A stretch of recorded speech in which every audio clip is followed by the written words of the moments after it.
Sejam muito bem-vindos, irmãos e irmãs em Cristo, a mais esse momento de devoção.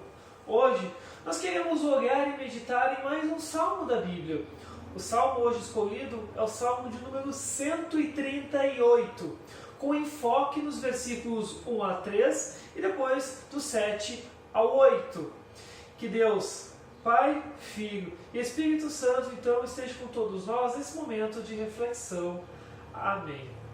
Então, meus amados irmãos, conforme eu mencionei, a nossa leitura então se encontra no Salmo 138, versículos 1 a 13 e em seguida do 7 ao 8. Assim diz: Ó Senhor Deus, eu te agradeço de todo o coração. Diante de todos os deuses eu canto hinos de louvor a ti. Por causa do teu amor e da tua fidelidade, eu me ajoelho virado para o teu santo templo e dou graças a ti, pois tens mostrado que o teu nome e as tuas promessas estão acima de tudo. Quando eu te chamei, tu me respondeste, e com o teu poder aumentaste as minhas forças. Quando estou cercado de perigos, tu me dás segurança. A tua força me protege do ódio dos meus inimigos. Tu me salvas pelo teu poder. Tu cumprirás tudo o que me prometeste. O teu amor dura para sempre, ó Senhor Deus. Não abandones o trabalho que começaste. Até aqui então as palavras da nossa leitura para hoje. Meus queridos irmãos e irmãs no Senhor, nós sabemos que é fácil dar graças a Deus quando nossas orações são respondidas rapidamente e da forma que nós esperamos que elas sejam respondidas. Por exemplo, quando uma cirurgia é bem sucedida, quando um ente querido ele se recupera ou se restabelece, quando uma catástrofe ela termina, uma enchente recua, entre outras coisas. E em resposta disso, nós de todo o coração nos juntamos, assim como o salmista, em louvor ao nome e à palavra de Deus. Oramos, o Senhor responde e o nosso vigor aumenta. A nossa esperança e fé cresce mais e mais. Agradecemos e cantamos louvores pelas orações que foram respondidas. Não é verdade? Mas aí eu tenho uma pergunta para fazer. Mas e se nossas orações não forem respondidas rapidamente? Ou se não forem respondidas conforme esperamos que elas sejam? Imploramos e suplicamos a Deus, e Deus não nos dá a resposta esperada. Por exemplo, um ente querido morre, uma doença continua atacando, uma catástrofe continua nos atingindo, entre outras coisas. Podemos nos perguntar nesse momento: onde está Deus? Ele está nos ouvindo como prometeu? Como podemos louvar a Deus quando Ele parece estar muitas vezes calado diante de tantas situações complicadas? Nesse momento, meus amados, assim como vimos no nosso último estudo, do qual a gente conversou sobre o Salmo 119, o nosso louvor, ele vai continuar. Porém, ele assume uma forma diferente, conforme nós vemos aqui Davi se expressando.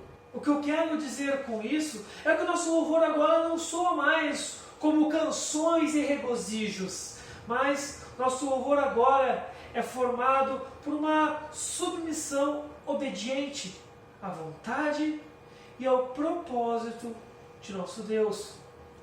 O nosso louvor, ele toma uma forma de uma humilde confiança na vontade e no propósito de Deus.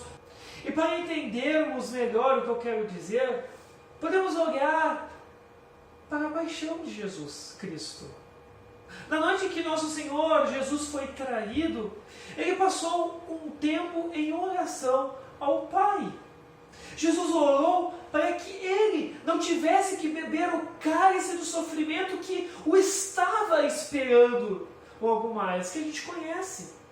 O cálice da ira de Deus contra o pecado humano, incluindo os meus e os seus.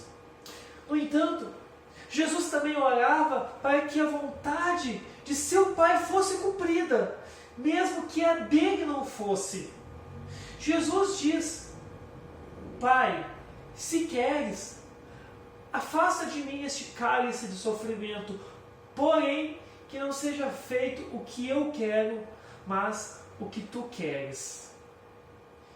E mesmo, conforme o texto nos aponta que um anjo tenha vindo dos céus e tentado consolar e animar Jesus, o texto nos mostra que Jesus continuou com muita aflição, Jesus continuou com muita angústia e com muito medo, que o seu suor era como gotas de sangue caindo no chão.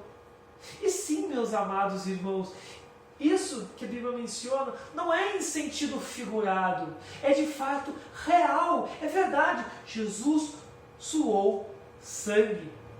É possível suar sangue. Claro que isso apenas é algo extremamente raro. A medicina, por exemplo, chama isso de hematidrose, que é quando a pessoa está numa condição de tão extremo estresse físico e psicológico que se rompem vasos e o sangue desses vasos aí se mistura com suor, então a pessoa começa a suar sangue. Mas isso é extremamente raro e é, como eu mencionei, só em casos de extrema pressão psicológica e física. E mesmo se encontrando nesse estado de tão extremo estresse físico, psicológico, angustiado, aflito e com medo, o seu cálice não foi removido. Jesus, ainda assim, foi preso, julgado e condenado à morte. O inocente Filho de Deus foi pregado na cruz. Tudo isso foi para nos livrar do nosso cálice de sofrimento da ira de Deus. E pouco antes de morrer, Jesus ainda orou: Pai, chegou a hora, revela a natureza do teu Filho, a fim de que ele revele a tua natureza gloriosa. Meus amados, mesmo após aqueles terríveis sofrimentos da qual Jesus passou, o Filho desejou a glória do Pai. E os louvores de Jesus por seu Pai tomaram a forma de uma confiança na vontade e no propósito de Deus naquele momento. Paulo cita que Jesus foi humilde e obedeceu a Deus até a morte de cruz. Na cruz, ele cumpriu o propósito do seu Pai, nossa salvação. Jesus ficou em nosso lugar e sofreu a penalidade que nós mereceríamos por causa dos nossos pecados. E em sua morte e ressurreição, nossos pecados são perdoados e esquecidos. Somos adotados pelo batismo como filhos e filhas amadas de Deus Pai, nutridos pela Santa Ceia de nosso Senhor Jesus Cristo, recebendo assim forças para glorificar nosso Pai Celestial em todas as circunstâncias de nossa vida. Por isso, meus queridos, o salmista Davi e todos nós, quando nossas orações são respondidas conforme nós esperávamos, gritamos de alegria e cantamos o seu louvor. Mas quando as respostas não são as que nós pedimos ou que nós não estávamos esperando, o nosso louvor se torna e reflete a glória de Jesus. A glória que Jesus trouxe a seu Pai através da cruz. Em humildade e confiança nos colocamos nas mãos de nosso Pai e dizemos assim como o salmista: Tu, ó Deus, cumprirás tudo o que me prometeste, todo o teu propósito para mim. O teu amor dura para sempre, ó Senhor Deus.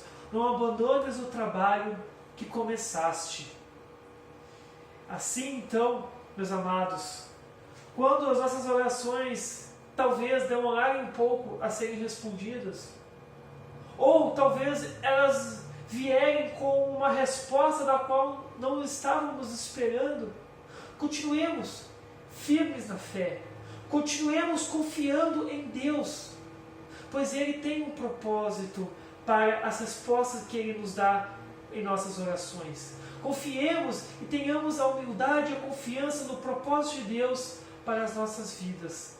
Que Deus Pai, Filho e Espírito Santo guarde essas palavras em nossa mente e no nosso coração. Amém. Queridos irmãos e irmãs, então para nós encerrarmos nesse nosso momento de devoção, eu convido a nós fazermos uma breve oração. Pai Celestial, Você nos ordenou a orar e prometeu ouvir nossas orações. Quando nossas orações foram respondidas como esperamos, aceite nossos louvores e agradecimentos. Quando, de acordo com a tua santa e graciosa vontade, você responder de maneira que não buscávamos, nos guia pelo teu Santo Espírito para conformar nossos corações e mentes à vida de nosso Senhor Salvador, para que o nosso louvor tome a forma de humilde confiança. Pelo amor de Jesus, perdoe nossos pecados e cumpra o seu propósito em nossa vida, pois seu amor é inabalável e dura para sempre. Amém. Bem, meus amados irmãos, chegamos ao fim de mais uma devoção. Que Deus Pai, Filho e Espírito Santo continue abençoando a sua vida, continue estando ao seu lado, continue te protegendo de todos os perigos e males. E que, se for da vontade de nosso Pai Celestial, que suas orações, que seus desejos e suas vontades possam ser cumpridas. E se as respostas não vierem conforme a gente espera, que o Espírito Santo toque a nossa mente e nosso coração, para continuarmos confiantes nos propósitos de Deus para a nossa vida. Que Deus abençoe cada um de vocês, hoje e sempre. Amém.